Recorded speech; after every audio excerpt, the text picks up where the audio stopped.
Here is the weather forecast for the West Midlands for today, Wednesday, the 27th of February. Today we are talking about the Momo Challenge here on Switch Radio. I'm Johnny Dean. Thank you for joining us, and as ever, thank you to Sevi for our breakfast presenter. Peterborough has been named the worst place to live in England.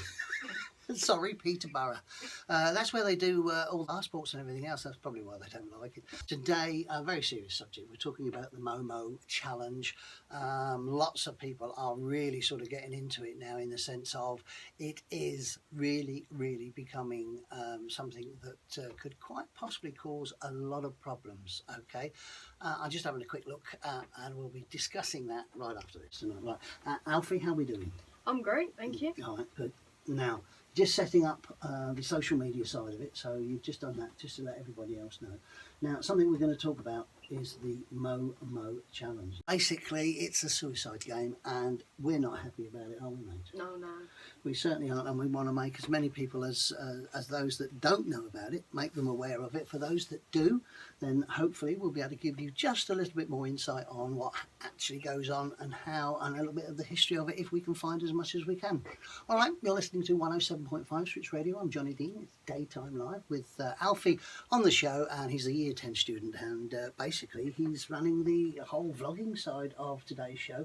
And a little bit later on as well, I'll get you in the desk, and you can have a little chat and everything else. And you've got some favourite songs, and we're going to record a show this week as well, aren't we? Yeah, we are. Looking forward to it. Very. Good.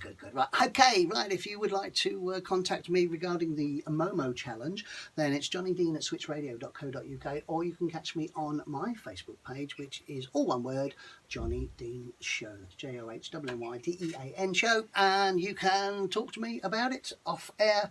And then if you've got anything poignant to say, we'll phone you up and we'll have a little chat. Well, yes, it is Daytime Live with Johnny Dean. Thank you very much indeed for joining us here on Switch Radio. We're broadcasting live from Studio 2 here in our home of Castlevale. And, well, yes, we're talking about the Momo suicide game.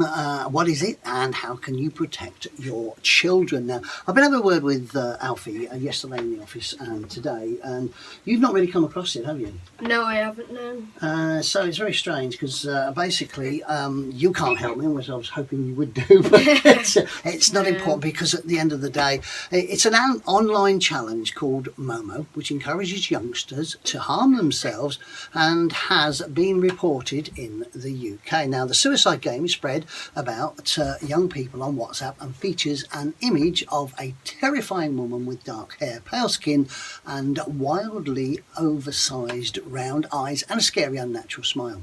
What is it? Well, it urges who engage with Momo on WhatsApp, users, who are engaged with it on WhatsApp are sent disturbing photographs instructing them to carry out some tasks. Now, in some cases, are tricked into self-harm and suicide.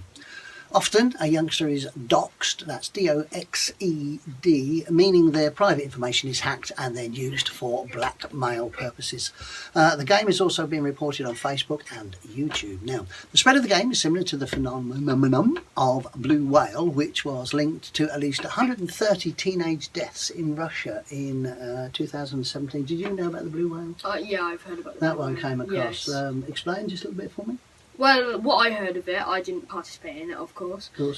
So they would, well, what I know is that they would start this challenge, or I don't know if it was like they would choose to start it or they would just get randomly spoken to about it. But they would do like certain tasks, and then by the end, I think it got worse and worse to the point where it was literally like death was like the end of it, and it was just terrifying. What would you do? I just wouldn't put that in my contacts. Like, you've just got to, like, it depends what their audience, like, what they want to happen. If they're targeting younger kids, because obviously they may not think about it as much before doing it, they may just think, oh, this looks cool, this is a challenge, and I'll do it. So it really depends. Like, the older people realise, like adults, and obviously they wouldn't do it. I think teenagers, it depends, like, what, I don't know, like, if they find this entertaining. Like, I definitely wouldn't put this in my contacts. I just wouldn't start this off.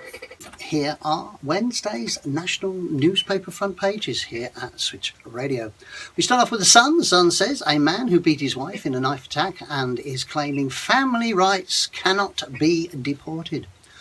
The Star says and concentrates on a policewoman who is threatened with the sack for constantly having flatulence and swearing. The Guardian leads on government projections that the economy could be 9% weaker in the long run without a deal when we leave the EU in March, if we ever do. Criminals monitored by probation contractors have killed 225 people in the 4 years since privatisation is the lead in the Daily Mirror.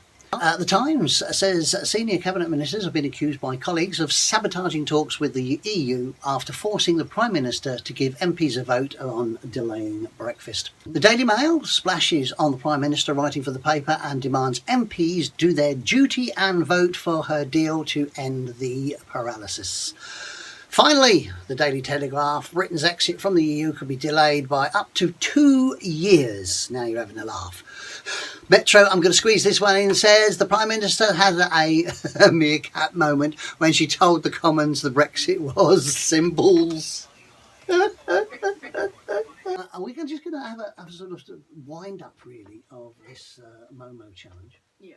Okay. Any advice you'd like to give your school friends? Well, for me and my school friends, I'm sure we're all capable of seeing this and knowing what to do. Obviously, because we've gone through like primary school where they've been like when you see like people like strangers don't talk to strangers, Stranger danger and all that. Stranger danger and all Yeah, of yeah. that, and everything they taught us. Like you'd have them like people come in from special like places that would tell you like you can't do this, that, and the other. Don't do this. So I think we are capable of knowing what to do if this happened to us. But for the younger kids, I think we do need to talk to them about what they should do if they encounter this. And yeah, I think just for the younger ones that maybe be scared